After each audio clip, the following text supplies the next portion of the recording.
World महान कारुणिक अरहंत सम्यक संबुद्ध देवानंग पियदस्सी धम्म दायाद धम्म चक्रवर्ती महान सम्राट अशोक मौर्य बोधिसत्व विश्वरत्न सिम्बॉल ऑफ नॉलेज जग बदलणारा बाप माणूस डॉक्टर बाबासाहेब आंबेडकर या तीनही महामानवांना तिवार अभिवादन करू। ठीक आहे, अभिवादन करून आज या ठिकाणी आयुष्यमती उपासिका संगीता आई हेडवे या परिवारामध्ये आज वर्षावासाच्या कालावधीच्या निमित्तानं या ठिकाणी या परिवाराने भोजन दानाची पारमिता या ठिकाणी पूर्ण केलेली आहे। ठीक आहे, बस व्यवस्थित लावलं।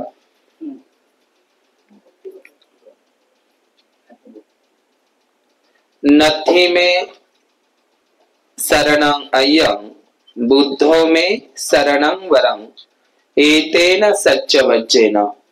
जी आपण धम्म पालन गाथा घेत असतो दैनंदिन रोज बुद्ध विहारामध्ये किंवा कुठल्याही मंगल प्रसंगी डॉक्टर बाबासाहेब आंबेडकरांनी श्रीलंका या देशामध्ये जाऊन थेरवादी देश तीनच आहे जे कंबोडिया श्रीलंका आणि ब्रह्मदेश।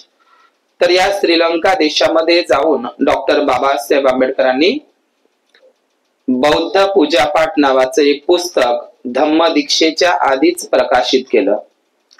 तर त्यामध्ये सुद्धा आणि इतरही आपण परित्तपाठ पुस्तकामध्ये वंदना पुस्तकामध्ये म्हणतो डोळे उघडा, तर त्याच्यामध्ये अशी गाथा आहे नथी नथी में शरणं अय्यं बुद्धो में शरणं वरं धम्मो में शरणं। नथी में म्हणजे असं आपण 3 वेळा म्हणतो नथी में शरणं अय्यं बुद्धो में धम्मो में संघो में शरणं वरं। आता नथी म्हणजे काय, तर नथी हा शब्द गुजरातीमध्ये सुद्धा नथी म्हणतात। नथी हा गुजराती जरी शब्द वाटत जरी असेल परंतु सर्व भाषाची जननी पाली भाषा आहे। पालेती इति पाली। तर पाली भाषा ही सर्वच भाषाची जननी आहे। तर नथी हा गुजरातीमध्ये सुद्धा लोक व्यवहारामध्ये त्या शब्दाचं उच्चारण करतात। तर नथी म्हणजे काय होत असते, तर नथी हा ऍक्च्युली पाली शब्द आहे, तो गुजरात मध्ये गेलेला आहे। अनेक मराठी भाषामध्ये सुद्धा पाली शब्द येतात। मी तुम्हाला जर असं विचारलं की आता तुम्ही टमाटर म्हणता का नाही, टमाटर म्हणता, काही लोक टोमॅटो म्हणतात, पण पालीमध्ये टमाटर हा जो शब्द आहे तर पालीमध्ये भेदूरच म्हणतात। समजलं, भेदूरच म्हणतात। पा तुम्ही विसरले, पण तुम्हाला जर असं विचारलं भेदूर हा शब्द तर मराठी आहे, जुने लोक बोलत होते, आता मॉडर्न झाले तुम्ही। भेदूर मराठी शब्द भेदूर आहे, आता तुम्ही भेदूर म्हणत नाही, आता तुम्ही टमाटर म्हणतात आता। पण हा भेदूर जो शब्द आपण मराठीमध्ये प्रयोजन करत होतो तो ऍक्च्युली पाली शब्द आहे, ओरिजिनल शब्द आहे भेदूर। आपण कुंभंडा म्हणत असतो, कुंभंडा। कुंभंडा माहित आहे कशाला म्हणतात, कोहळ पाहिलं का नाही ते कोहळ, कुंभ म्हणजे काय तर मटकं, कुंभाच्या आकारासारखं ते अंड म्हणजे कुंभंडा म्हणजेच कोहळ, ज्याचे तुम्ही बोंड करता का नाही, गोड भजे म्हणतात त्याला काही लोक। बरं ते जाऊ द्या, हे जे पाली शब्द आहे मराठी शब्दामध्ये सुद्धा आपल्याला त्याचा उच्चारण दिसतं, कारण सर्व भाषाची जननीच पाली आहे। तर नथी म्हणजे काय, तर नथी या शब्दाचा अर्थ होते नथी। तुम्ही सोस्थी म्हणता, सोस्थी भवंतु, ते सोस्थी नाही तो शब्द, सोथी आहे, सोथी, थला अर्ध त आहे, सोथी। तर नथी म्हणजे काय, तर नथी या शब्दाचा अर्थ होते नाही। काय होते, नाही। बुद्धाशिवाय माझं अन्य कुठलंही शरणस्थान नाही। बुद्धाच्या धम्माशिवाय माझं अन्य कुठलंही शरणस्थान नाही. नीट लक्ष द्या. आणि बुद्धाच्या सावक संघाशिवाय माझं अन्य कुठलं शरणस्थान नाही. अय्यो म्हणजे नथी मे शरणं अय्यं. अय्यं म्हणतो का ना आपण, अय्यं. अय्यं म्हणजे अन्य होत असते. अन्य म्हणजे इतर कोणतंही नाही. अन्य अन्य अय्यं पाली शब्द अय्यंग आहे, पण तो शब्द कसा आहे, अन्य. बुद्धाशिवाय, बुद्धाच्या धम्माशिवाय, बुद्धाच्या संघाशिवाय माझं अन्य, अन्य म्हणजे इतर कोणतंही शरणस्थान नाही. सोप्या भाषेत समजून सांगायचं झालं तर बुद्धाला, बुद्धाच्या धम्माला आणि संघाला सोडून मी इतर कोणाचंही शरणस्थान ग्रहण करणार नाही. आणखी पुढे जाऊन सांगतो. आता शरण या शब्दाचा अर्थ आपण असा लावला की पाया लागणे, असं म्हणतो आपण. मी बुद्धाशिवाय, बुद्धाच्या धम्माशिवाय आणि संघाशिवाय अन्य कुणालाही शरण जाणार नाही, अन्य कुणाचंही शरण ग्रहण करणार नाही. बुद्ध, धम्म आणि संघ हे त्रिरत्न हेच माझ्या जीवनातील एकमेव 3 आधार आहे, है की नाही. या त्रिरत्नाच्या बलानेच माझे जयमंगल हो, है की नाही. बुद्ध, धम्म आणि संघ हे 3 रत्नच काय आहे, हे त्रिरत्न काय आहे, माझे एकमेव आधार आहे. तर त्रिरत्न म्हणजे काय, तर बुद्धरत्न, धम्मरत्न आणि संघरत्न. बुद्धरत्न, धम्मरत्न आणि संघरत्न या 3 मिळूनच भारतरत्न आहे. भारताची, या आजच्या भारताची म्हणजे प्राचीन जम्बूद्वीपाची जगामध्ये जर ओळख कशामुळे असेल किंवा ओळख निर्माण झाली असेल, या 3 रत्नामुळेच जगात भारताची ओळख झाली. कोणते रत्न, बुद्धरत्न, धम्मरत्न आणि संघरत्न हेच खरे भारतरत्न आहे. आता भारतरत्न पुरस्कार आहे, है का नाही. तर आणखी काय म्हटलेलं आहे की बुद्धरत्न, धम्मरत्न आणि संघरत्न हे रत्न आहे. या 3 रत्नांची जगामध्ये बराबरी होत नाही आणि होणार सुद्धा नाही. डॉक्टर बाबासाहेब आंबेडकरांनी या 3 रत्नांनाच ते शरण गेले, अन्य कुणालाही शरण गेले नाही. बुद्धाला, बुद्धाच्या धम्माला आणि बुद्धाच्या संघाला. तर या बुद्धरत्न, धम्मरत्न आणि संघरत्नाचे गुणही आहे. आपण जी पूजा करतो ती मूर्ती पूजा नाही इतर धर्मासारखी. बुद्धाला आपण काही मागत नाही, नवस सायास काही बोलत नाही, म्हणत वगैरे. आपण सद्गुणांची पूजा करतो. मग बुद्ध, धम्म, संघ या 3 रत्नांच्या ठाई जे गुण आहे, बुद्धाचे 9, धम्माचे 6 आणि संघाचे 9, किती झाले एकूण 24. आपल्याला माहित आहे 24 आर्याचं काय आहे, धम्मचक्र आहे. त्याला धम्मचक्र म्हटलं पाहिजे. अशोक राजांनी ते खूप कोरलं 84,000 विहारांवर, स्तूपांवर किंवा आजच्या चौरंग्यावर. मी त्याला तिरंगा म्हणत नाही. तर म्हणून ते 24 आर्याचं धम्मचक्र आहे, बुद्धाचं आहे. ते अशोकाने खूप कोरलं म्हणून त्याला अशोक चक्र असं म्हणतात. आलं का लक्षात तुम्हाला. तर ते धम्मचक्र आहे. तर हे बुद्ध, धम्म आणि संघ, डॉक्टर बाबासाहेब आंबेडकर बुद्धाला, धम्माला आणि संघाला सोडून इतर कोणालाही शरण गेले नाही. तुमचं 4थं शरणस्थान आहे का, तुम्ही फक्त म्हणत आहात. आज 69 वर्ष झाले, 69 वर्ष झाले लोक म्हणत आहे. काय म्हणत आहे, नथी मे शरणंगय्या, बुद्ध धम्म संगम, म्हणजे असं फक्त म्हणत आहे. म्हणून बुद्धाशिवाय, बुद्धाच्या धम्माशिवाय आणि संघाशिवाय अन्य कुणाचंही शरणस्थान ग्रहण करणार नाही. या 3घांना सोडून, या 3 रत्नाला सोडून मी 4थं शरण ग्रहण करणार नाही. काय डॉक्टर बाबासाहेब आंबेडकर आपलं 4थं शरण आहे. बुद्धं शरणं, धम्मं शरणं आणि संघं शरणं. तर बाबासाहेब आपलं 4थं शरणस्थान आहे का, नाही आहे. बाबासाहेब 4थं शरणस्थान. भीमं शरणं गच्छामी आपण म्हणू शकत नाही. 4थं शरण आपलं आहेच नाही. का 4थं शरण नाही आपलं, बाबासाहेब आपलं शरणस्थान नाही आहे. कारण बाबासाहेब सुद्धा या 3 रत्नाला शरण गेले. 14 ऑक्टोबर 1956 ला बुद्ध रत्नाला, धम्मरत्नाला आणि संघरत्नाला 14 ऑक्टोबर 1956 ला बाबासाहेब शरण गेले. म्हणून बाबासाहेब सुद्धा आपलं शरणस्थान होऊ शकत नाही. कारण बाबासाहेबांचे जे 3 रत्न शरणस्थान आहे तेच आपले काय आहे, बाबासाहेबांनी त्रिरत्नाचीच आपल्याला काय दिली?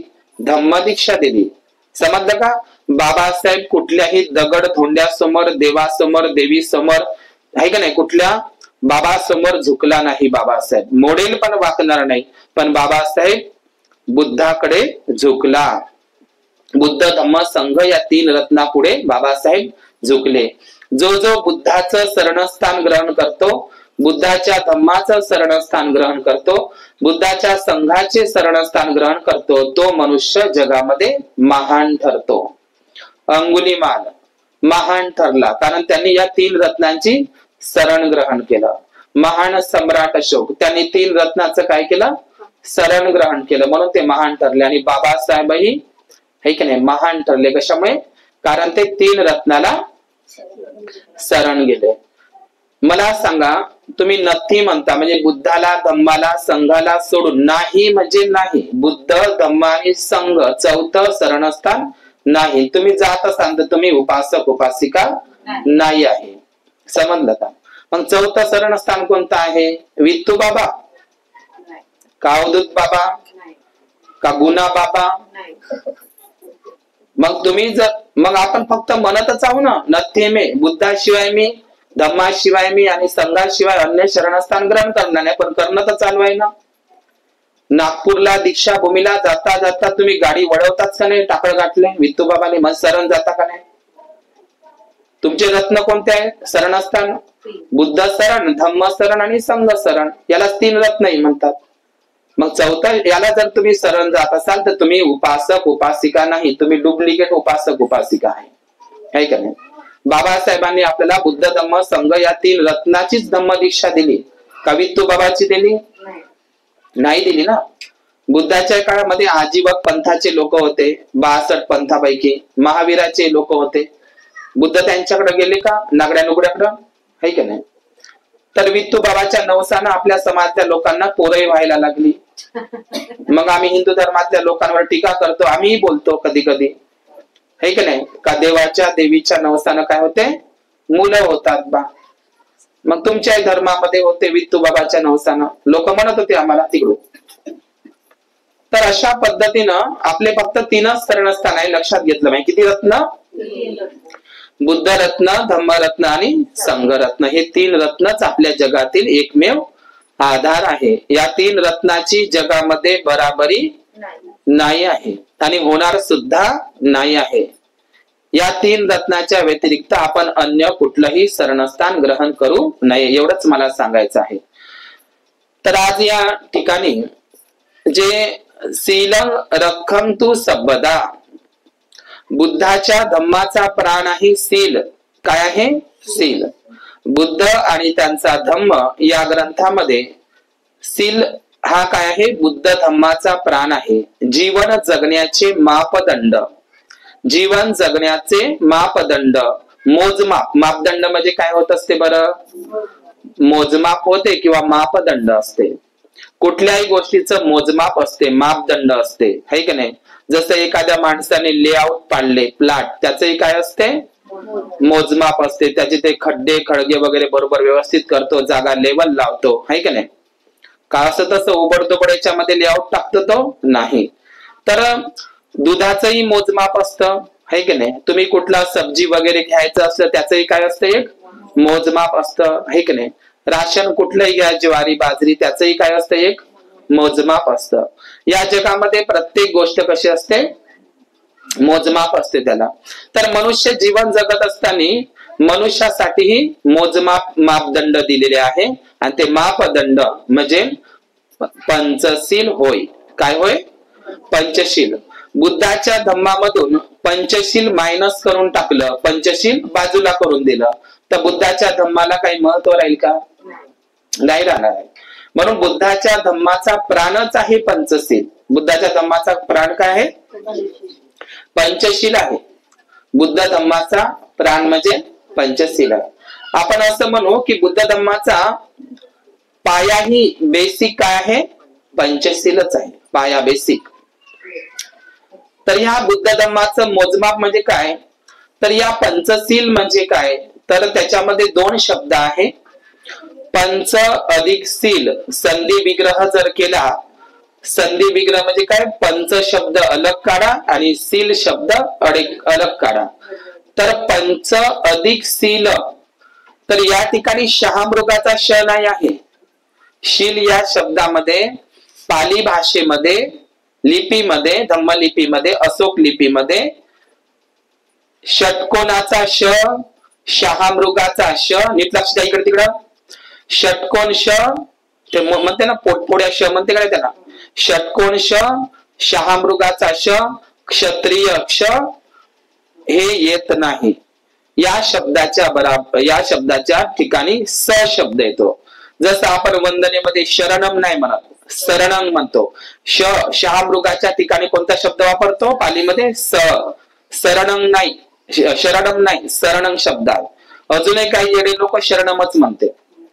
शरणम हा शब्द संस्कृत शब्द आहे. पाली शब्द कोणता आहे, शरणम, सशाचा स. समजलं का?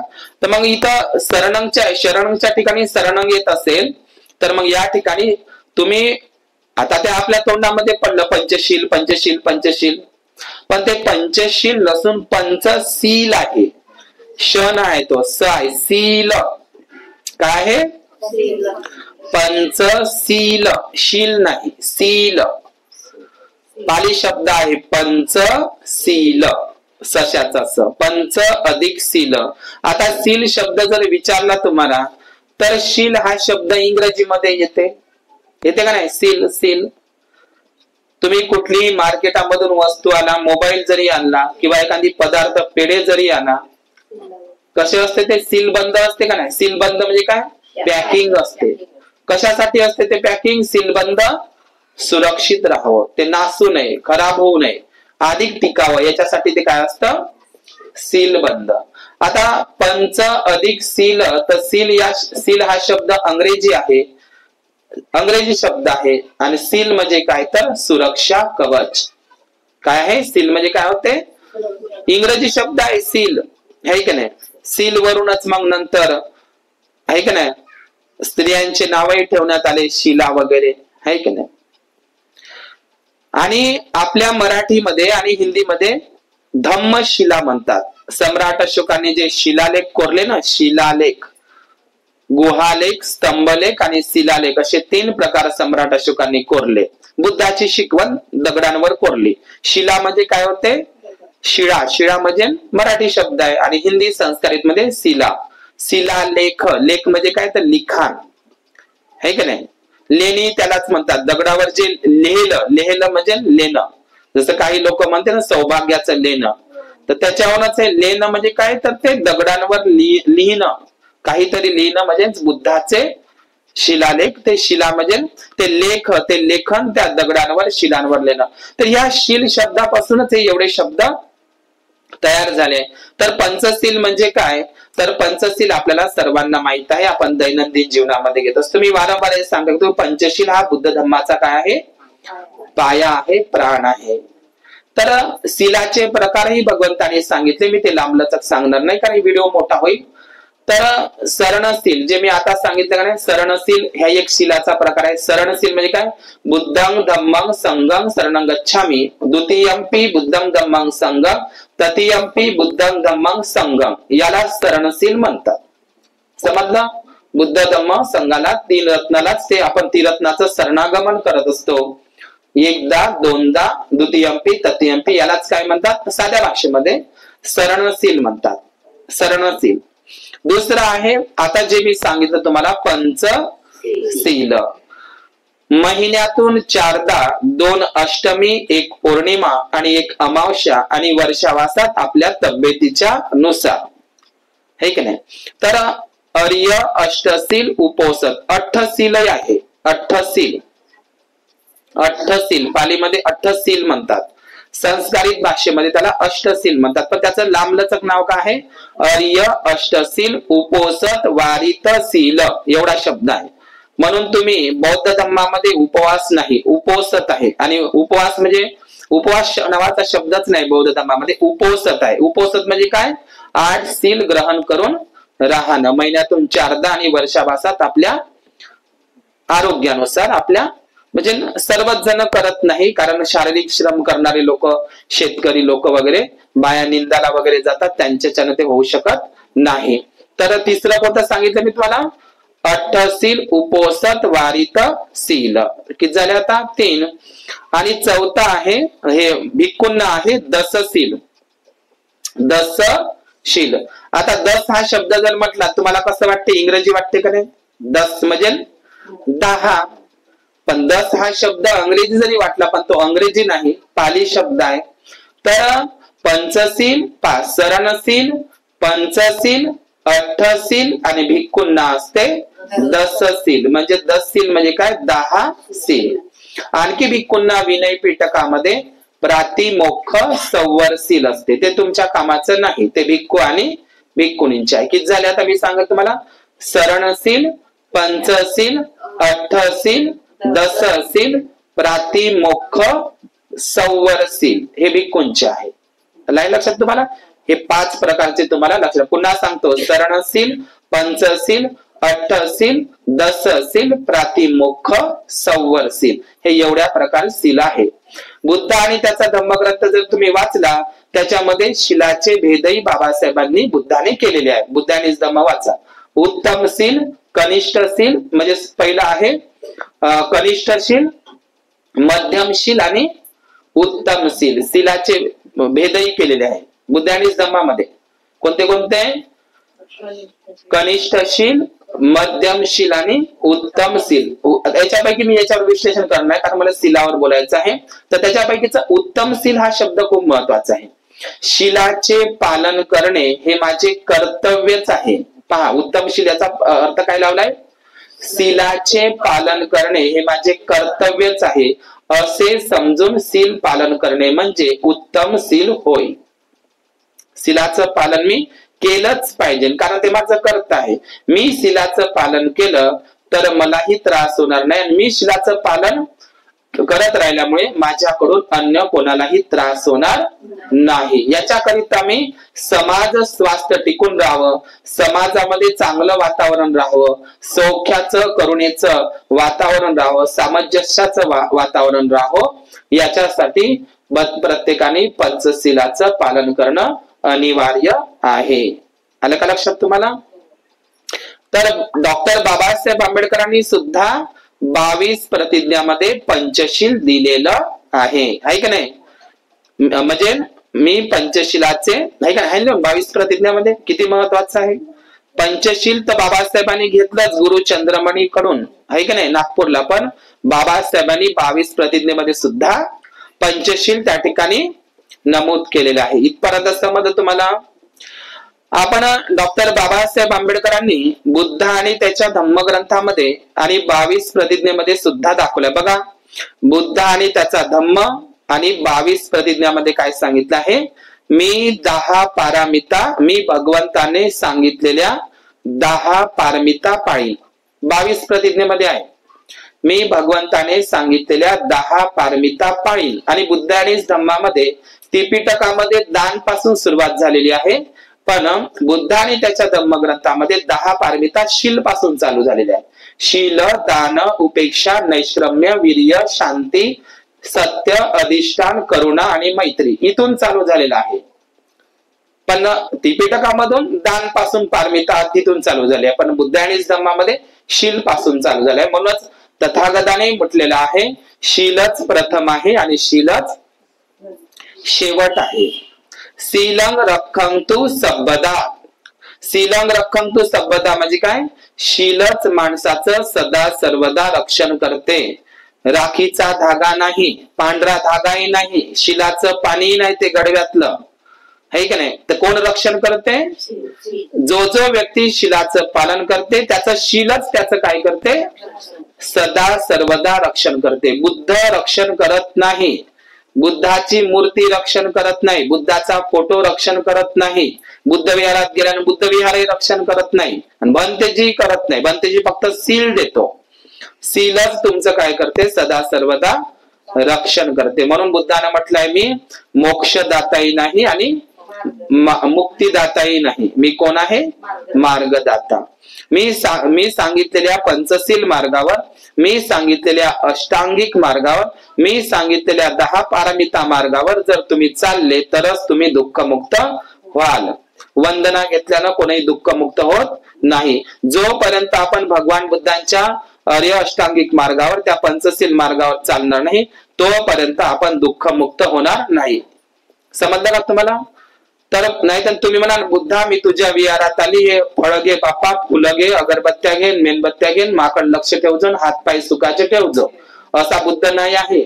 बाबासाहेबांनी घेतलाही नाही, आपल्याला तसा दिलाही नाही. हा देवाधर्मासारखा बुद्ध आहे का नाही? का बुद्ध तुम्हाला दुःखातून मुक्त नाही करत. बुद्ध दुःखातून कसा मुक्त करन?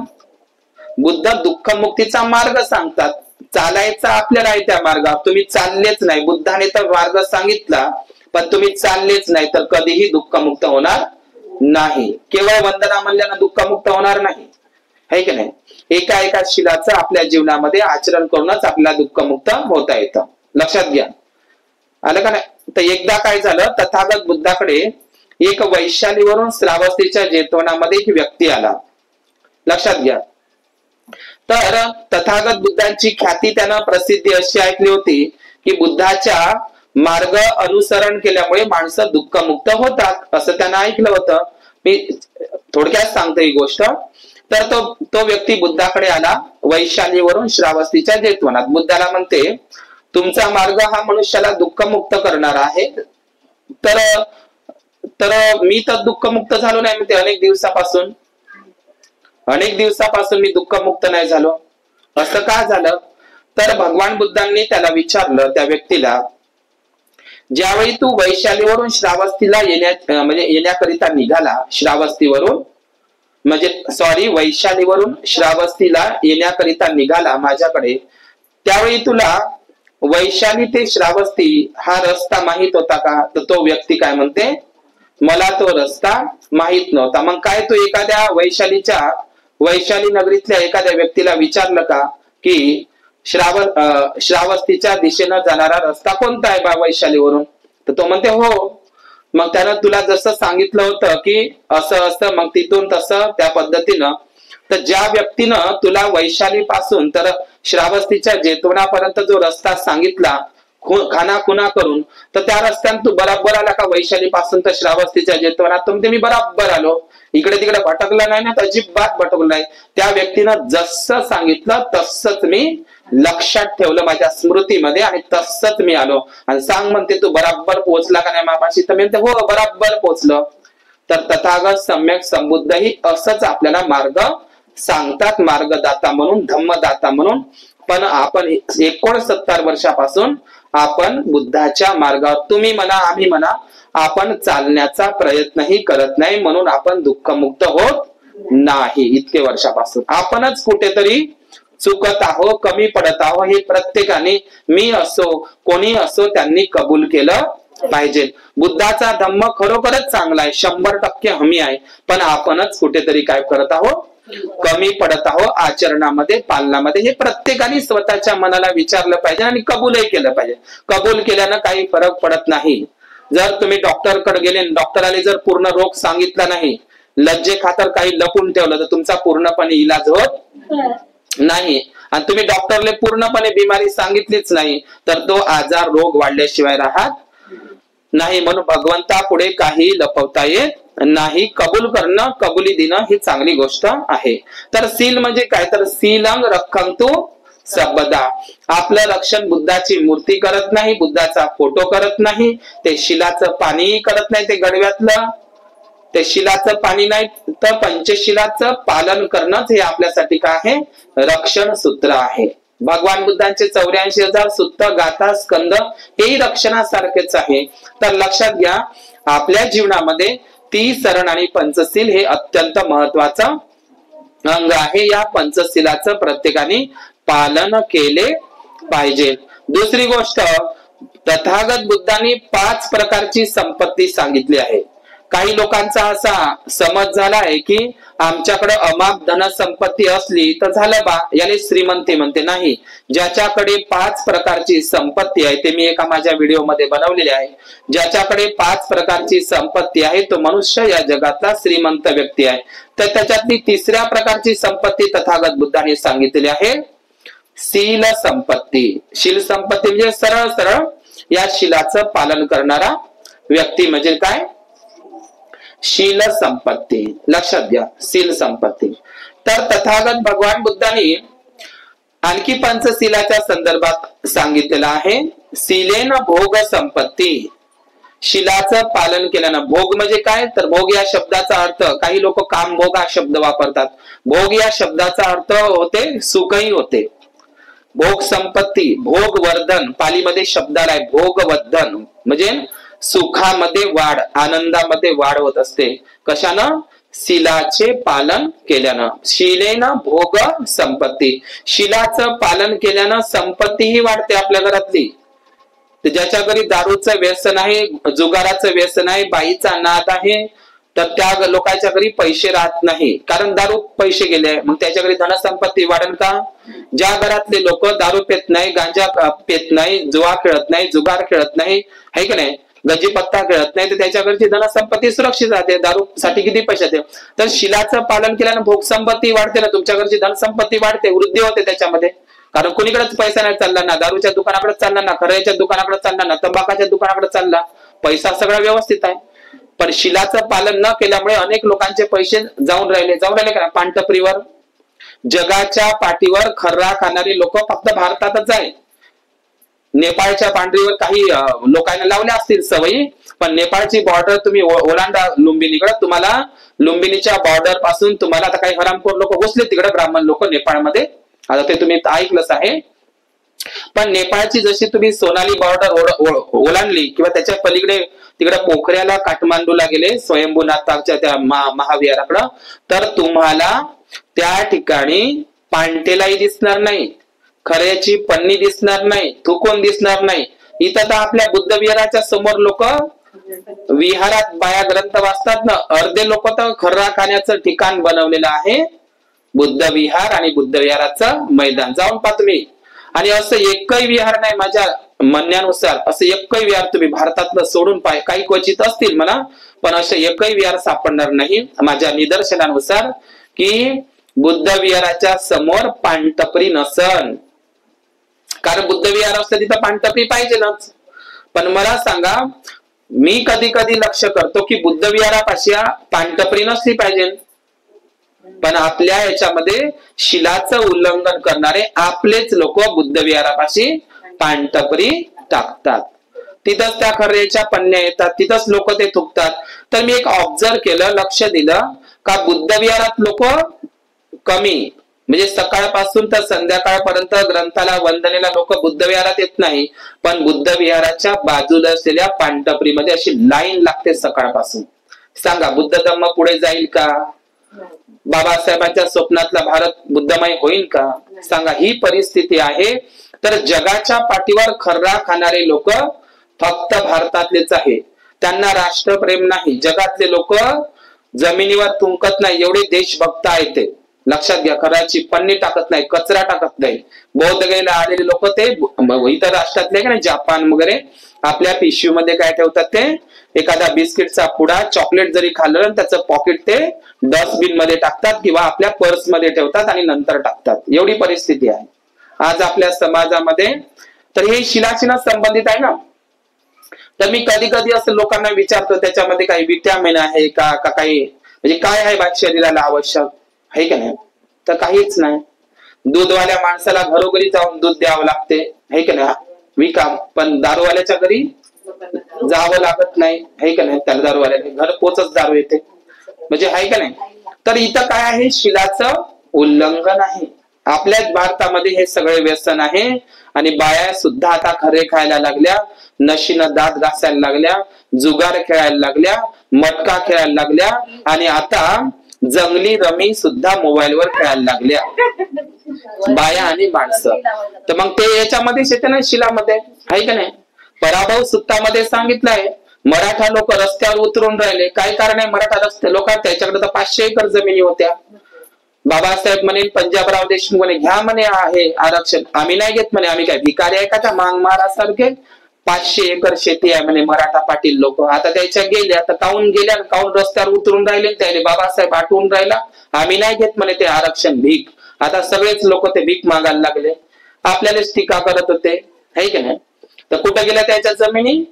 ते पराभव सुत्तामध्ये बुद्धाने सांगितलंय, इति दुत्तो सुरा दुत्तो अक्क दुत्तो चयम नरो लद्दंग लद्दंग विनाशेती तंग पराभवतो मुखम. म्हणजे जो माणूस ज्याला दारूचा नाद आहे, बाईचा नाद आहे आणि जुगाराचा जुव्याचा नाद आहे, त्याचा पराभव, त्याच्या घरची धनसंपत्ती नष्ट होते. महामंगल सूत्रामध्ये सांगितलंय मद्यपानाचं सेवना, आहे की नाही? तर दारू पिणारा मनुष्य, बाईच्या मागे सतत असणारा व्यक्ती आणि जुगार खेळणारा व्यक्ती, त्याचा पराभव, त्याच्या घरामध्ये कधीही धनसंपत्ती वाढत. आलं का लक्षात तुम्हाला ही गोष्ट? हे पंचशीलाचं पालन करणं. म्हणून भगवान बुद्धांनी धम्मिक सूत्रामध्ये सुद्धा सांगितलंय, धम्मिक सूत्र सूत्र निपातामध्ये वाचा, काय म्हटलंय? स्वतः दारू पिऊ नये, दारूसाठी इतरांना प्रोत्साहन देऊ नये आणि दारू इतरांना पाजू नये, इतकंही सांगितलंय भगवान बुद्धांनी धम्मिक सूत्रामध्ये. एका ठिकाणी तर भगवान बुद्धाने हेही सांगितलं आहे व्यसनाच्या संदर्भात. काय सांगितलं आहे? मी पंचशील सांगत आहोत तुम्हाला, 5वं शील सांगत आहोत. का फरक पडणार नाही, इकडलं तिकडे सांगत काही फरक पडत नाही. तर त्याच्यामध्ये भगवान बुद्ध म्हणतात की तुम्ही रस्त्यानं जात असताना तुम्हाला सिंह वाघ जरी आडवा झाला तर त्या वाघाला घाबरू नका. तुमच्या मानेवर कोणी तलवार ठेवली तर त्या तलवारीला घाबरू नका. तुम्हाला कोण म्हणेल की अग्नीमध्ये प्रवेश करा तर अग्नीलाही घाबरू नका. तुम्हाला कोण म्हणेल की उंच पहाडावर उडी टाका तर पहाडावर उडी टाकायलाही घाबरू नका. लोक तुम्हाला शूर म्हणतील, वीर म्हणतील, पण तुम्ही दारूला भ्या. काय भेऊ नका म्हणते? त्या सिंहाला भेऊ नका, तलवारीला भेऊ नका, अग्नीला भेऊ नका आणि पहाडावर उडी टाकायला भेऊ नका. तर लोक तुम्हाला शूर, बहादूर, वीर म्हणतील, परमवीर म्हणतील, पण तुम्ही मात्र सदैव दारूला भ्या. कारण ती पापाचाराची, गरिबीची, दारिद्र्याची आणि अत्याचाराची काय आहे? जननी आहे. म्हणून भगवान बुद्धाने सांगितलं आहे 5 प्रकारच्या नशा सांगितल्या आहे. दारूची नशा, धनसंपत्तीची नशा, समजलं?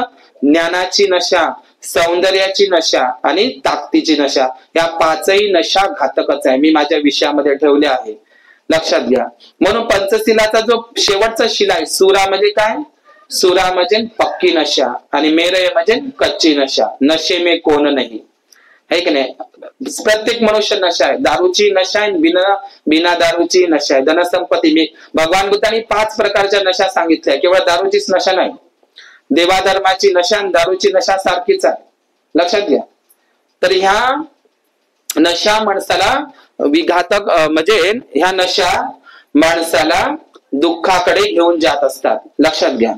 दारूची नशा करी जीवनाची दुर्दशा. दारू सोडा, संसार जोडा. आपला संसार जो जोडायचा असेल, सुखाचा करायचा असेल तर दारू शिवाय पर्याय नाही. दारूच्या व्यसनाला त्यागल्याशिवाय पर्याय नाही, लक्षात घ्या. बाबासाहेब विदेशामध्ये राहिले पण दारूच्या ग्लासाला स्पर्श केला नाही. तिथं तर बाया दारू सिगारेट पितात, पण विलायतेमध्ये सुद्धा बाबासाहेबांनी शिलाचं पालन केलं. शिलाचा पुतळा होते बाबासाहेब. बाबासाहेब विद्वान होते म्हणून लोक त्यांना डोक्यावर घेत नाही, जयंती साजरी करत नाही. बाबासाहेबांमध्ये सगळ्यात मोठी ताकद होती शिलाची. शिलाच्या ताकदीच्या भरशावरच ते लढू शकले एकटे. विद्वान तर होतेच होते, पण शिलाची ताकद, म्हणून बाबासाहेब म्हणतात माझं शील इतकं मजबूत आहे की माझ्यावर कोण शिंतोडे उचलू शकत नाही. म्हणून डॉक्टर बाबासाहेब आंबेडकरांनी सुद्धा म्हटलेलं आहे, शिलाशिवाय विद्या फुकायची आहे. ज्याच्याकडे विद्या म्हणजे ज्ञान आहे पण शील नसेल तर त्या ज्ञानाला काही अर्थ राहत नाही. दुधारी तलवार सारखं म्हटलेलं आहे, आलं का लक्षात तुम्हाला? म्हणून बाबासाहेबांनी आणखी एका ठिकाणी म्हटलं आहे, शिलाशिवाय जर शिकले सवरले लोक माझ्या समाजात किंवा देशामध्ये तयार झाले तर त्यांच्या शिक्षणातच देशाचा, समाजाचा काय आहे? नाश आहे. शिलाशिवायचं शिक्षण हे नाश करणारे असते. म्हणून आपल्या समाजामध्ये नेता पा, पुढारी पा, आपला गायक कलाकार जरी असेल तर दारू पिऊन गाणे म्हणतो, आवाज गोड आहे, चाटायचा आहे का? ज्याच्याकडे शील नसेल त्याचं काही अर्थ नाही, लक्षात घ्या. म्हणून शीलच प्रथम आहे आणि शीलच शेवट आहे. रमाई मुंबई सारख्या ठिकाणी राहत होती पण तिनं कधी आपलं शिलाचा सौदा केला नाही. तर शील हे आपल्या जीवनामध्ये महत्वपूर्ण आहे. शीलाचं सौंदर्य महत्वाचं आहे. लक्षात घ्या, तुमच्याकडे दागदागिने कमी असले तरी चालते, पण तुमच्याकडे शीलाचं सौंदर्य असलं पाहिजे. पण तुम्ही मेकअप करता, पण कायचा करता? वरवरच्या शरीराचा, पण आतला मनाचा शील सौंदर्य तुम्ही नटवत नाही, फुलवत नाही. लक्षात घ्या, शीलच काय आहे? शीलच काय आहे? प्रथम आहे, आणि शीलच काय आहे? शेवट आहे. शीलं रक्षन्तु सबदा. शीलच आपलं मनुष्याचं काय करते? सदा सर्वदा रक्षण करते. मी 5 मिनिटं बोलतो आणि थांबतो. ते लक्षात घ्या, हे शील किती महत्वाचं आहे. तर सुरा म्हणजे हे मेरय, मेरय म्हणजे कच्ची नशा, कच्ची पक्की नशाचा काय केला पाहिजे? त्याग केला पाहिजे आपल्या जीवनामध्ये. तर हे पंचशिलापैकीचं जे पहिलं शील आहे, पाणाती पाता वेरमणी सिक्खापदम समाध्यम. पान म्हणजे प्राण होते. पाली शब्द पान आहे, संस्कृत शब्द प्राण आहे. पाणाती निपाता, निपाता म्हणजे वध करणे, हत्या करणे. तर केवळ एखाद्या प्राण्यांची हिंसा करणे त्यालाच हे म्हटलेलं नाही, काया वाचा मनाने सुद्धा हिंसा होते. कायिक, वाचिक आणि मानसिक. असं म्हणतात, शस्त्राचे घाव मलम लावल्यानं बरं होते, पण शब्दाचे घाव कधीही बरे होत नाही. लक्षात घ्या, शब्द तारे आणि शब्द मारे. म्हणून शब्द हे औषधी सारखे आहे आणि दवाई सारखे सुद्धा. आलं का लक्षात तुम्हाला? तर भगवान बुद्धांची अहिंसा मध्यम अहिंसा आहे. महावीराची अहिंसा आणि बुद्धाच्या अहिंसामध्ये जमीन आसमानाचा फरक आहे. वर्धमान महावीराची अहिंसा ही टोकाची आहे, बुद्धाची अहिंसा मध्यम मार्गी आहे. समजलं का? बुद्धाची अहिंसा कोणालाही आवडते, मध्यम मार्गी अहिंसा आहे भगवान बुद्धाची, टोकाची नाही. ते महावीराची नाही का, ते जंतू वगैरे असं वगैरे ते लावायचं, थंड पाणी प्यायचं नाही, रात्रीचं शिळं खायचं नाही, कांदा लसूण ते कंदमुळे वगैरे खायचं नाही, कारण जमीन नांगरल्या जाते. ते इथपर्यंत आहे त्याचं. पण बुद्धाची मात्र अहिंसा ही मध्यम मार्गी आहे. बुद्धाची अहिंसा खूप छान आहे आणि कोणालाही आवडते. ते मध्यम मार्गी भगवान बुद्धांची अहिंसा आहे. तर हे पहिलं शील आहे, प्राणी मात्रांची हिंसा करू नये, प्राणी मात्रांना हिंसा करू नये. आणि दुसरी गोष्ट, काया वाचन सुद्धा हिंसा होत असते. आणि दुसरा आहे अदिन्ना दाना. अदिन्ना, अदिन्ना, अदिन्ना म्हणजे न दिलेली वस्तू घेणे, त्यालाच काय म्हणतात? चोरी करणे. न विचारता कोणती वस्तू कोणाच्या घरची आणणे म्हणजे यालाच काय म्हणतात? चोरी करणे. तर हे शीलाचं पालन करणं आहे. तिसरा आहे कामेसु, कामसुमन. कामसुमन तयार कशाने होते? मोबाईल मध्ये उघडं नागडं पाहिल्यानं, टीव्ही मध्ये उघडं नागडं पाहिल्यानं, पुस्तकामध्ये उघडं नागडं वाचल्यानं त्याच्यामुळे आपलं कामसुमन तयार होते. आणि कामसुमन मग हे काही पाहत नाही, रक्ताचं आहे का जवळच आहे. तर म्हणून असे आपण चित्रफिती पाहू नये जे काम वासनेला उत्तेजित करत असतात. याच्यापासून आपण दूर राहिलं पाहिजे. आपलं मन घाणेरडं केलं नाही पाहिजे. जसं मोबाईल मध्ये व्हिडिओ आले तर तुम्ही प्रत्येक व्हिडिओ पाहत नाही.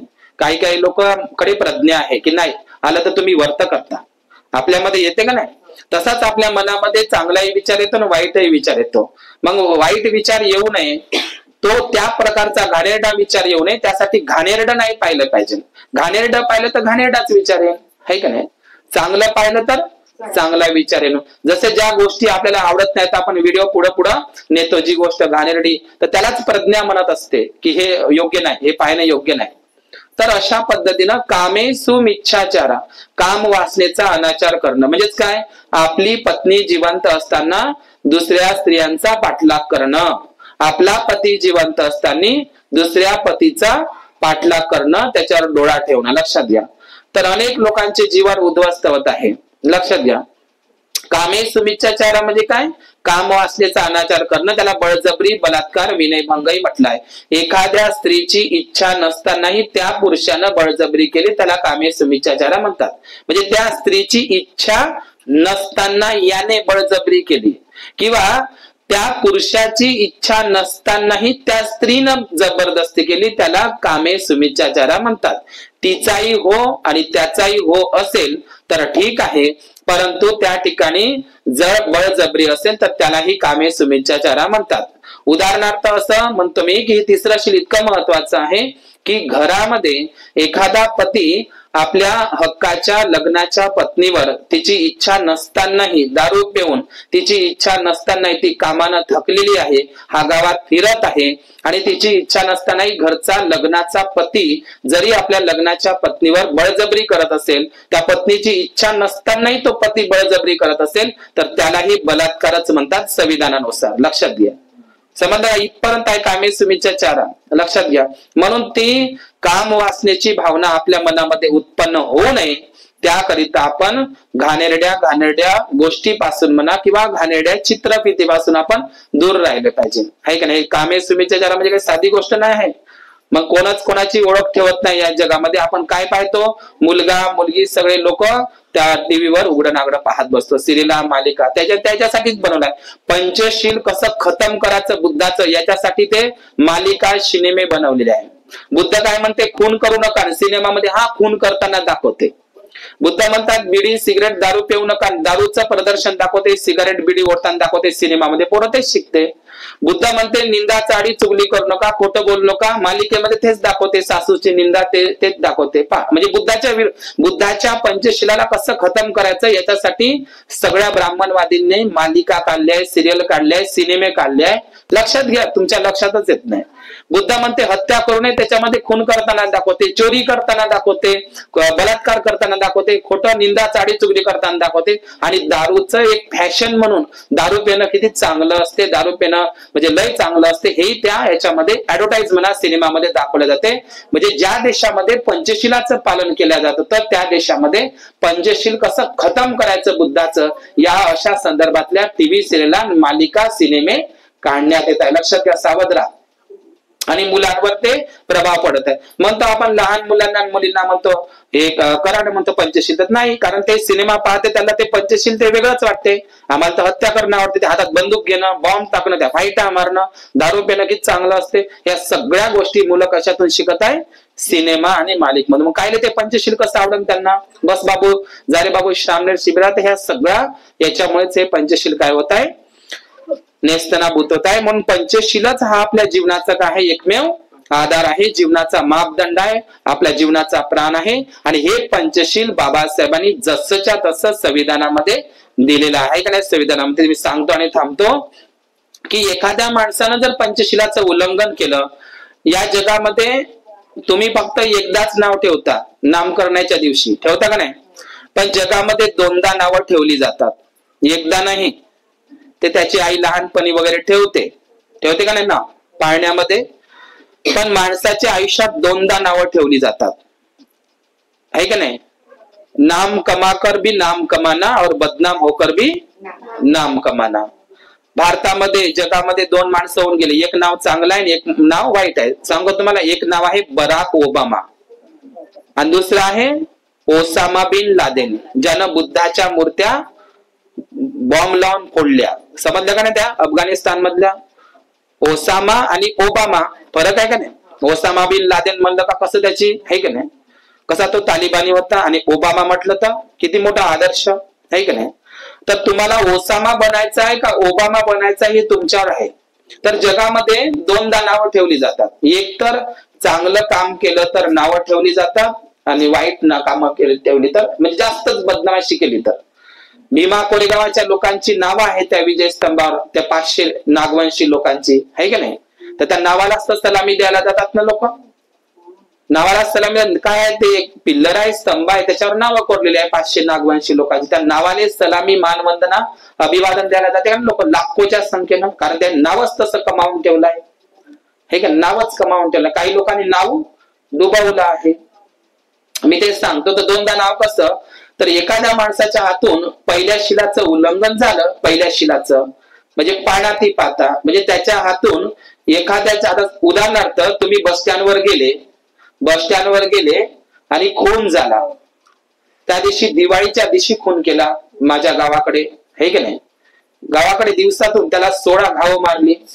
आता मला सांगा, तुम्ही जर एखाद्या व्यक्ती, नीट लक्ष द्या, एखाद्या व्यक्तीला खून करताना तुम्ही पाहिलं, नीट लक्ष द्या इकडे, एखाद्या व्यक्तीला, म्हणजे आपण पुलगावच्या बस स्टँडची गोष्ट घेऊया. तुम्ही आता बस स्टँडवर गेले आणि एक व्यक्ती तिकडून चाकू घेऊन धावत आला आणि एखाद्या माणसाच्या पोटामध्ये तो खूप असला, बक तुम्ही पाहत आहे ते चित्र, तर तुम्हाला ते चित्र दिसल्यावर कसं वाटतं? खून करताना माणसाले काय म्हणाल तुम्ही त्या माणसाला? कोणी म्हणणार का नाही? कोणी म्हणणार का नाही? म्हणजे त्याच्या हातून काय झाला? एका व्यक्तीचा खून झाला, पण मग त्याला नाव काय दिलं तुम्ही? आणि खुनी म्हणून त्याला पोलिसांना पकडून नेलं. पहिलं शिलाचं उल्लंघन झालं का नाही? हेच पंचशील आहे का नाही? जसं तसं बुद्ध आणि त्याच्या धम्मग्रंथामध्ये पंचशील झाडांसाठी आहे. त्या वीरप्पन्न आणि त्याच्यावर सिनेमा निघाला ते पुष्पा वगैरे. तर वीरप्पन्नानं रक्तचंदनाची झाडं तोडली होती. म्हणजे सागाचं एक जर झाड जरी तोडलं, एक रोई मोर किंवा तुम्ही काही जरी मारलं तर तुम्हाला शिक्षा होते का नाही? तर हे पहिलेशील संविधानामध्ये आहे का नाही बाबासाहेब? तुम्हाला एक सागाचं झाडही तोडता येत नाही, चंदनाचंही तोडता येत नाही. पक्षी मोर कसं मारतात? लोक चोरून लपून करतात, पण त्याच्यासाठी काय आहे? संविधान आहे. तर त्या माणसानं जर खून केला तर त्याला लोक काय म्हणते? कोणी म्हणते. पडलं का नाही त्याला नाव? तिचं पोरग खुनी आहे कारण त्याच्या हातून काय झालंय? लोक गेले त्याचं जुनं नाव, त्याचं नाव काय आहे ते विसरून गेले. हा नाव त्याला काय म्हणते? सरळ लोक कोणी म्हणते. तर पडलं का नाही त्याला दुसरं नाव आहे का नाही? कोणी म्हणते. म्हणजे कारण त्याच्या हातून काय झाला? खून झाला. खून झाला म्हणजे पहिल्या शिलाचं काय झालं? उल्लंघन झालं. दुसरा माणूस चोरी करताना सापडला तर लोक काय म्हणते? जुनं नाव विसरले लोक. महिलामध्ये कोणाही चोरी करू मग त्याच्यावरच शक. चोरी करणार काय म्हणते? चोर म्हणते. नाव पडलं का नाही दुसरं? का म्हणते त्याला चांगल्या नावाने हाका मारते? चोर आहे म्हणते तिचं पोरगण. सांगा तुमच्या पोराले चोर म्हणणं किंवा एखाद्या बाईले मला चोर म्हणणं चांगलं वाटतं का तुम्हाला? कसं चिड येते? मला चोर म्हणतं का तू? मी चोर आहे का? असं वाटतं का नाही? म्हणजे कसं आपल्याला वाटते ना, स्वाभिमान आपला जागा होते ना. पण आपल्या हातून खरोखरच ते चोरी झाली असेल आणि आपण चोरी करताना पकडल्या गेलं असेल तर लक्षात घ्या तुमचं पूर्ण चरित्र खतम होते, कधीच वापस येत नाही. मग नाही केली तरी मग तुमच्यावरच नाव येते महिलांमध्ये, येते का नाही? मग चोरी लहानची असो का मोठी असो, घरातली चोरी करतात लहान लहान लेकर. आई वडील दुर्लक्ष करते, काढले असेल म्हणते डब्यातून पैसे शाळेसाठी पेनासाठी, पण कधी ते घरातली चोरी करता करता आई वडिलांना न विचारता जरी लेकर पैसे काढत असेल, आई वडील काढूही देत असेल, तर आज घरचे काढते, उद्या शेजारच्या काढते, परवा मग ते बँका फोडते. लक्षात घ्या, चोरी लहानची असो का मोठी असो. 1 रुपया चोरला तर काय झालं? माय चोरी करण्याचं मनातही नाही आलं पाहिजे तुमच्या. जपान सारख्या देशामध्ये चोरी असं पडून जरी नाही तर लोक उचलत नाही. लक्षात घ्या, आमच्या इकडे तर ते काही जरी असेल तरी ते उचलो नाही का नाही. सगळ्यात चोर लोक कुठं आहे? भारतामध्ये आहे का नाही. चोरी विहारातले लोक चोरी करतात ना. ते बाहेर सांगे बनतेजी म्हणे गिट्टी चोरून नेली, विटा चोरून नेल्या विहाराच्या लोकांना. जागा चोरली म्हणे विहाराची, आहे का नाही. जागा आहे, काही काही लोक जागा दान करतात बिचारे, काही काही लोक विहाराच्या जागेवर चोऱ्या करतात. आम्ही आता गावगावले फिरतो तर लोक सांगते पा बनते जिमते विहाराची जागा चोरली जी म्हणते ना, इकडे वाढवलं म्हणते. असे लोक आहे. काही काही लोक विहाराला जागा दान करतात, काही काही लोक विहाराच्या जागा चोरत आहे. काही काही लोक ते विहाराकडे कचरा ढक लावून देते. आपले घर चांगलं इथपर्यंत आहे. विहारात उलट आपण दान दिलं पाहिजे, पण चोरी केली नाही पाहिजे. भगवान बाबासाहेबांनी देवरोडच्या भाषणामध्ये सांगितलं आहे, भगवंताच्या नावावर जमा केलेला पैसा खाऊ नका. विहारात उलट दिलं पाहिजे, जास्त तर दिलं पाहिजे. परंतु विहारातली कोणतीही वस्तू जर आपण चोरली असेल तर त्याचा काय असतो? कर्म विपाक आहे, सुटका नाही त्याच्यामधून. लक्षात घ्या. म्हणून चोरी लहानची राहो का मोठी राहो, विहारातल्या कोणतीही वस्तू आपण चोरी करू नये. लक्षात घ्या. तर मला सांगा, एखादी व्यक्ती जर चोरीचा आरोप त्याच्यावर सिद्ध झाला त्याला लोक काय म्हणते? चोर म्हणते. मग नाव पडलं का नाही दुसरं? आता राहिलं तिसरं शील अदिन्नदाना, तर त्याला चोर म्हणते. खून झाला तर खुनी, आणि चोरी झाली त्याची गुन्हा त्याला चोर म्हणते, पकडून नेते, याला नेते. खुनी माणसाला जेलात नेते आणि चोराला नेते. समजलं का? संविधानामध्ये आहे ना पंचशील, जसे तसं 22 प्रतिज्ञेमध्ये. तिसरा आहे कामे सुमिच्छाचारा, काम वासनेचा अनाचार केला. तुम्हाला माहित आहे आसाराम बापून आता काय काय कापू. कृष्णाचा अवतार आहे म्हणे तो. आता कृष्णाचा अवतार जेलात आहे, त्याचं पोरग आहे नारायण साई. पुन्हा ते राम रहीम होता, राधा स्वामी होता. आता रोजचे बुवा बाबा ते सगळे निघत आहे. आजचे संत हे जनता आहे, बिझनेसमॅन आहे, त्याच्या फॅक्टरी आहे, पतंजलीच्या साबणा विकत आहे. आपण पाहिले तुकोबार आहे, ते ज्वारी विकत होते, ज्वारी वाटत होते गरीब लोकांना. मी ते सांगणार नाही. तर लक्षात घ्या, आज जे काम वासनेचा अनाचार म्हणजे काय समजलं ना. तर आसाराम बापूवर त्या राम रहीमवर काय झाले? गुन्हे सिद्ध झाले. कायचे? भक्तांवरच बलात्कार केला होता त्यानं. कामे सुमिच्छाचारा. मला सांगा, त्या आसाराम बापून बुद्धाचं हे पंचशील पाळलं असतं तिसरं तर फायद्यात राहिला असता का नाही? पण जेलात गेला का नाही तो? अनेक लोकही जातात, पण त्याला आता आठवत असन भगवान बुद्धाचं पंचशील. जेलात गेल्यावर कामे सुमिच्छा चारा. आईच्या वयाची असेल तर आईच्या, मुलीच्या वयाची असेल तर मुलीच्या, आणि बहिणीच्या वयाची असेल तर बहिणीच्या नजरेला पाहायला सांगितलं. पण त्यांना ते नाही पाहिलं. तरुण तरुण कवळ्या कवळ्या पोरी, मुलांवर सुद्धा बलात्कार आता होताना दिसतात आश्रम मध्ये. आता तुम्ही ऐकलंच असेल आरएसएसच्या लोकांचं, आहे का नाही? हे काय आहे? कामे सुमिच्छाचारा. आता त्या आसाराम बापूले त्या महाराज लोकांना आठवते की आपण बुद्धाचं हे तिसरं शील पाळलं असतं तर बरं झालं असतं. मग त्या आसाराम बापूवर, रामराईवर बलात्काराचे सिद्ध गुन्हे झाले. त्याला काही लोक म्हणते आता आसाराम नाही पिसाराम. काही लोक म्हणते तो बलात्कारी. बलात्कारी कोण आहे तो? नाव काय दिलं त्याले? बलात्कारी पिसाराम तर आहे, पण बलात्कारी नाव दिलं का नाही त्याला? बलात्कारी म्हणजे नाव काय दिलं? कोणी माणसाला खून झाला म्हणून खुनी, चोरी सिद्ध झाली म्हणून चोर, आणि बलात्कार झाला त्याच्या हातात म्हणून त्याने बलात्कार. आता राहिलं चौथं शील, तिसऱ्या शिलाचं उल्लंघन केलं म्हणून. चौथं शील कोणतं? मू म्हणजे तोंड, वादामध्ये वचन.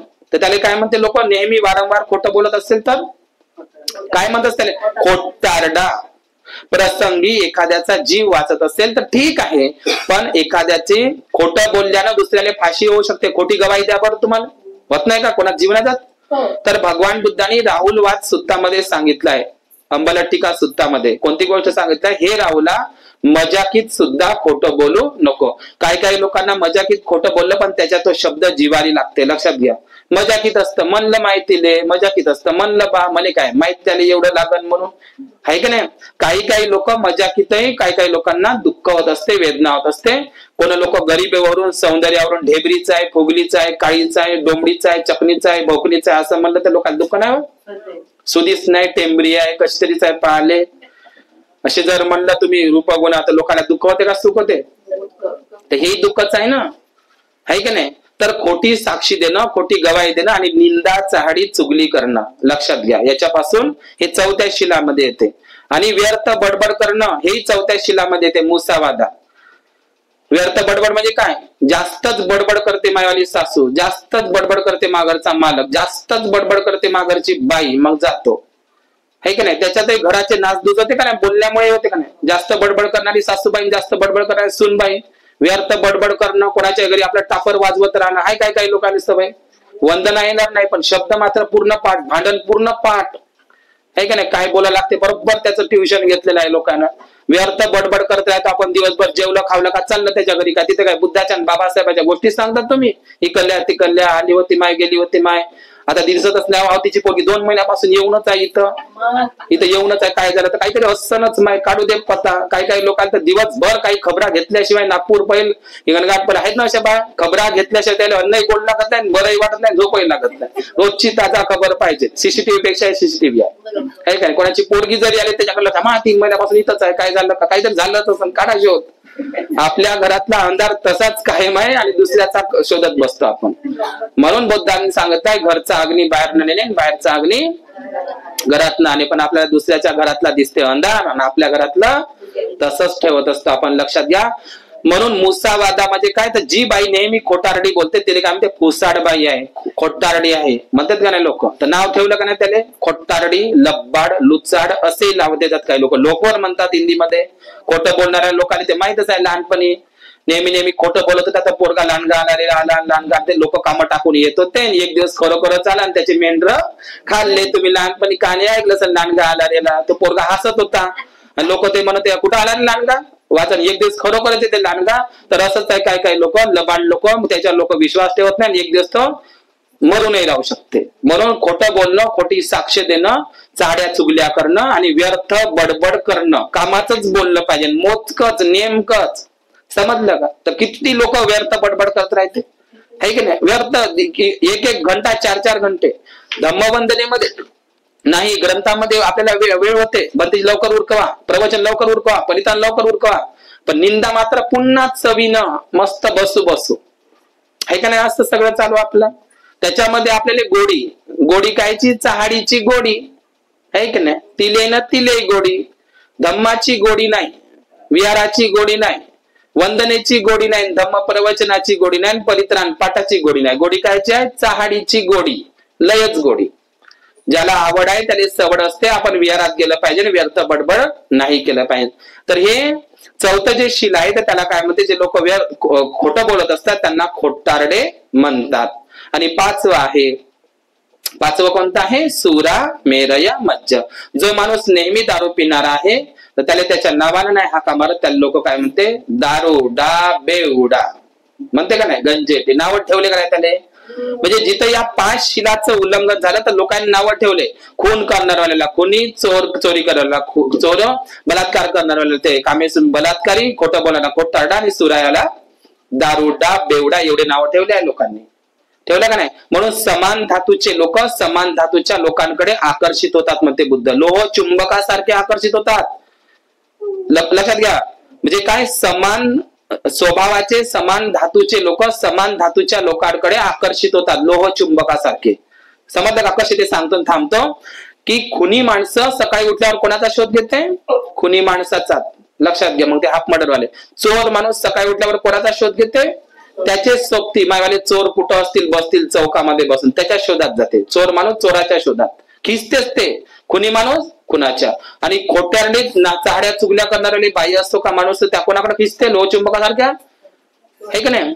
म्हणजे चहाडी चुगली करणारी बाई चहाडी चुगली बाईचा शोध घेते, मला जाऊ दे तिच्याकडून काहीतरी खबर घेऊ दे. चहाडी चुगली करणाऱ्याला माणूस चहाडी चुगली माणसापाशी जाऊन बसते. चहाडी चुगली करणारी बाई असतो का माणूस, ते कोणाकडे जाऊन बसते, तिची तेच बाई चुगली बाई चुगल्याल माणूस तेच आवडते. समान धातूचे समान स्वभावाचे गुण स्वभाव दोषाचे लोक त्यांना ते आवडत असतात. आणि लक्षात घ्या, खोटारडे लोक खोटारड्याकडं. आणि जे बलात्कारी लोक आहे, दुसऱ्याच्या स्त्रियावर वाईट नजर ठेवणारे आहे, काम वासनेनं बरबटलेलं आहे, रात्रंदिवस त्यांना काम वासनेमध्येच त्यांचं मन रममान आहे. आपली पत्नी देखणी असून बस दुसऱ्याच्याच पत्नीचं अनुकरण करणं, दुसऱ्याच्या बाईवर वाईट नजरा ठेवणं, आहे का नाही. तर असे लोक मग ते कामवासनेनं त्याचं मन बरबटलेलं आहे. रात्रंदिवस ते कामवासनेमध्ये काय असतात, पेटत असतात, जळत असतात. कामवासना ही अग्नी आहे, कधीही शांत होत नाही. लक्षात घ्या. तर असे काय काय लोक आहे, त्याने बुद्धाचा धम्माचा संघाचा विचार, चांगला विचार त्याच्या मनात उत्पन्न होत नाही. कोणता, कामवासनेचा. ती लय किती मस्त पाहिलाय. म्हणजे अशा पद्धतीने विचार करणारे लोक काम वासनेमध्येच त्यांचं मन रात्रंदिवस रममान असते. समजलं का. तर असं मन असलं ते घाणेरडं मन खरोखर धम्म श्रवण करेल का, नाही करणार आहे. म्हणून आपलं मन काम वासनेनं बरबटू नये म्हणून यासाठी आपण वाईट पाहू नये टीव्हीवर, त्यानंच घाण होत असते आपलं मन. वाईट पाहिलं तर वाईट ते मनावर छाप पडत असते त्याची. आणि जे 5वं आहे सुरा मेरे, दारुडे लोक सकाळी उठल्यावर कुठे जाते, बुद्धविहारात. काल तुले 10ची 5 द्या, आज तू मला 20ची 5, काल मी तुले 5 द्या, आज तू मला 5. दारुडे लोक सकाळी उठल्यावर कुठे जाते. अहो काय काय लोक तर 4:30 वाजता सुट्टे, दातही घासत नाही, गुरलाई करत नाही, काय ना दारू प्यायला जाते. पहिले ते दारूनच त्याचा गुरला होते. असे लोक आहे मी पाहिले. दारूनच सुरुवात द्यायची लाईन होते का नाही. असे इकडे नागपूर पहिला तर कमीत कमी 28 पोरं मेले असतात, तरुण बिना लग्नाचे, लग्नही झालेच मेले. आणि पुन्हा तसेच निघणार आहे, कारण ते धम्माकडं नाही आहे, पंचशिलाकडं नाही. जो धम्माकडं नाही त्याची अधोगती आहे, आणि जो धम्माकडं आहे त्याची सद्गती आहे, सुगती आहे, उन्नती आहे त्याची. त्याला डुकरासारखं कुत्र्यासारखं सोडून मरण येणारच आहे. दारूनच सोडून मरतात लोक, किडण्या खराब होते. लोक म्हणते खरीच गोष्ट आहे, सोडून मरतेच नाही, येतेच मरण. कोणाला येते, दारूवाल्यांना. तर हे 5ही शील महत्वाचे आहे. तर दारुडा माणूस सकाळी उठल्यावर कोणाकडे जाते, दारुड्याचं. समान धातूचे लोक समान स्वभावाच्या लोकांकडे जात असतात ना. धम्मवान बाई कोणाकडे जाईल, धम्मवान बाईकडे. धम्मवान माणूस विहाराकडेच जाईल. त्याला दुकानात दारूचं दुकान पानटपरी दिसणार नाही. म्हणून जिथं भांडणं राहते, कलह राहते, जिथं चुगलखोर बाई चुगलखोर माणसापासून आपण दूर राहिलं पाहिजे. वाईट लोकांच्या संगतीत राहिल्यानं आपल्याला दुःखच उत्पन्न होते. समजलं का. वाईट लोकांची संगती म्हणजे घरामध्ये दुःख आणणं होय. वाईट मित्रांच्या संगतीमुळे सुद्धा आपल्याला दुःख येऊ शकते आपल्या घरामध्ये. म्हणून आपली संगती चांगली असावी. असेवनाचे बाणानं, पंडित लोकांची, सज्जन लोकांची, सुज्ञ लोकांची, प्रज्ञावान शीलवान लोकांची काय केली पाहिजे, संगती केली पाहिजे. हेच भगवान बुद्धाने सांगितलंय. पहा मी तुम्हाला पंचशीलच एवढं सांगितलेलं आहे. तर या ठिकाणी मी थांबतो. तर हे पंचशील, अट्टशील, दशशील, शरणशील आणि प्रातिमोक्ष सवरशील, याच्यावर खूप सारं बोलता येते. पण पंचशील खूप महत्वाचं आहे आपल्या जीवनामध्ये. पंचशीलच आपलं सदा सर्वदा काय करते, रक्षण करते. शीलेन सुगती, शिलाचं पालन केल्यानं आपल्याला सुगतीचा मार्ग, निर्माण सुखाचा, परम सुखाचा मार्ग प्राप्त होत असतो, निब्बाण साक्षात्कार प्राप्त होत असतो. कशानं? राखीचा धागा, काळा धागा, लाल धागा, पांढरा धागा कोणीही तुमचं रक्षण करू शकत नाही. आपलं रक्षण आपणच करतो. पण ते कोण करते? शिलाचं शीलं रक्षन्तु सर्वदा. शीलच आपलं सदा सर्वदा रक्षण करते. तर बुद्ध हे मुक्तिदाता नाही आहे, ते मोक्षदाता नाही, तर बुद्ध कोण आहे? मार्गदाता बुद्ध आहे. बुद्धाच्या मार्गावरच चालल्यानं तुम्ही असा का मी असा दुःख मुक्त झाल्याशिवाय राहणार नाही. बुद्धाच्या मार्गावर चालल्यानंच दुःख मुक्त होते, अन्यथा होणार नाही. तर या ठिकाणी थांबतो. आयुष्यमती संगीता हेंडवे या परिवारामध्ये भोजनदान आणि ही धम्मदेशनेचा माझा अल्पसा मी माझ्या धम्मवाणीला विराम देतो. तुमचं खूप मंगल हो, खूप कल्याण. साधू साधू साधू. ठीक आहे.